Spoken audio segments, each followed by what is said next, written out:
26 na taong gulang si Lucas nang mangyari ang araw na sumira sa kanyang buong buhay. Isa lamang siyang ordinaryong konduktor ng bus sa isang maliit na bayan sa Bicol. Hindi siya mayaman, hindi rin siya sikat. Ngunit kontento siya dahil kasama niya ang babaeng mahal niya, si Hana. Magkasintahan sila sa loob ng 5 taon. Nakaplano na ang kanilang kasal, nakabili na sila ng maliit na lote, at unti-unti nilang binubuo ang pangarap na tahanan. Para kay Lucas, kumpleto na ang buhay. Hanggang sa dumating ang araw ng Setyembre 14, maulan noon, malakas ang hangin, may paparating na bagyo. Pinayuhan ng management ang lahat ng biyahe na huwag nang tumuloy. Ngunit isang huling bus ang kailangang bumiyahe dahil may mga pasaherong kailangang makauwi. Isa roon si Hana. Pauwi siya galing Maynila matapos asikasuhin ang ilang dokumento para sa kanilang nalalapit na kasal. Nakiusap si Lucas na huwag muna itong bumiyahe. Ngunit matigas ang ulo ni Hana. Gusto niyang makauwi, gusto niyang makita siya, gusto niyang sabay nilang salubungin ang kanilang anibersaryo kinabukasan. Kaya sumakay ito sa huling biyahe, ang huling biyahe na hindi na nakarating.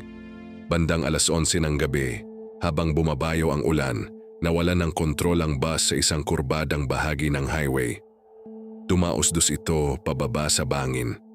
23 pasahero ang sakay, 16 ang namatay. Isa si Hana sa mga iyon. Sa isang iglap nawala ang lahat ng pangarap ni Lucas. 10 taon ang lumipas, ngunit para kay Lucas, parang kahapon lamang nangyari ang lahat. Hindi na siya nag-asawa, hindi na siya naghanap ng ibang babae. Hindi na rin siya bumalik sa trabaho bilang konduktor. Araw-araw niyang dinadalaw ang puntod ni Hana. Araw-araw niyang tinatanong ang sarili kung bakit hindi siya ang namatay. Maraming nagsasabing panahon na upang magpatuloy siya. Ngunit paano ka uusad kung ang dahilan ng iyong paghinga ay matagal nang wala? Sa loob ng 10 taon, may isang bagay na hindi niya nagawang gawin. Hindi niya kailanman binuksan ang bag ni Hana.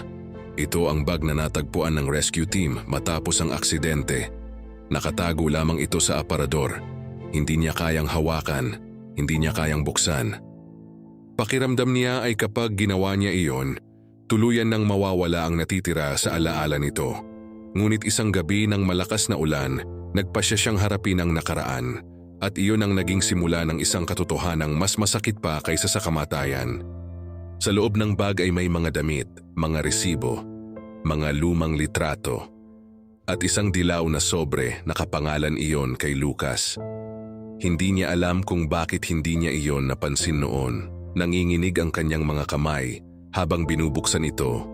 Sa loob ay may sulat, at habang binabasa niya ang bawat salita, pakiramdam niya ay unti-unting nawawala ang kanyang paghinga. Ayon sa sulat, nalaman ni Hana ilang buwan bago ang aksidente na mayroon itong agresibong uri ng kanser. Ayon sa mga doktor, kakaunti na lamang ang natitirang panahon nito. Hindi niya sinabi kay Lucas. Hindi dahil wala siyang tiwala, kundi dahil ayaw niyang makita siyang unti-unting nasasaktan. Mas pinili niyang sarilinin ang lahat. Mas pinili niyang ngumiti araw-araw habang lihim na naghihirap. Ngunit hindi iyon ang pinakamasakit. May isa pang liham sa loob ng sobre. At doon nagsimula ang tunay na trahedya. Sa pangalawang liham, inamin ni Hana ang isang bagay na hindi alam ni Lucas. Ang biyahe noong gabing iyon ay hindi aksidente. Hindi siya sumakay dahil gusto niyang umuwi. Hindi dahil gusto niyang makita si Lucas. May iba siyang dahilan. Noong araw ding iyon, nalaman niyang ang kumpanyang pinagtatrabahuhan ni Lucas ay sangkot sa malawakang korupsyon. May mga dokumentong magpapatunay na ginagamit ang mga lumang bus kahit hindi na ligtas bumiyahe. Isa ang bus na kanyang sinakyan sa mga dapat nang hindi ginagamit. Plano niyang dalhin ang mga dokumentong iyon sa media kinabukasan. Plano niyang iligtas ang buhay ng maraming tao, ngunit hindi na siya umabot.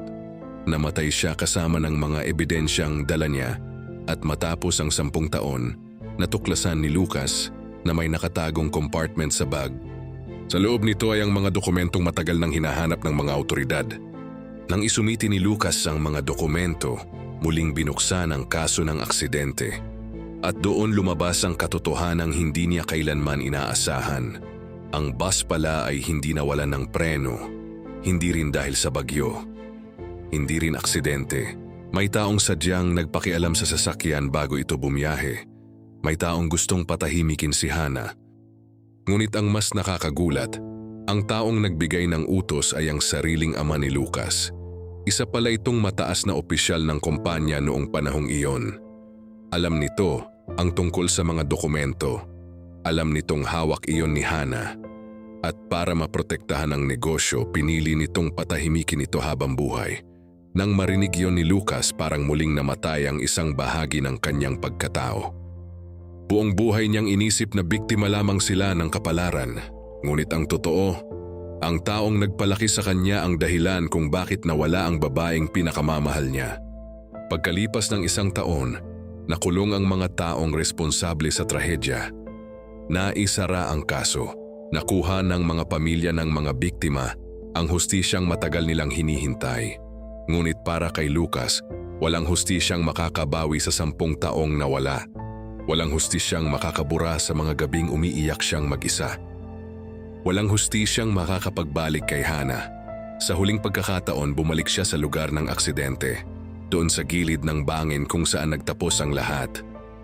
Habang hawak ang lumang bus ticket ni Hana, tumingin siya sa malayo at sa unang pagkakataon matapos ang 10 taon, ngumiti siya, hindi dahil wala na ang sakit, kundi dahil alam na niya ang katotohanan. At minsan, kahit gaano kasakit ang katotohanan, mas mabuti pa rin iyon kaysa mabuhay sa isang kasinungalingan habang buhay.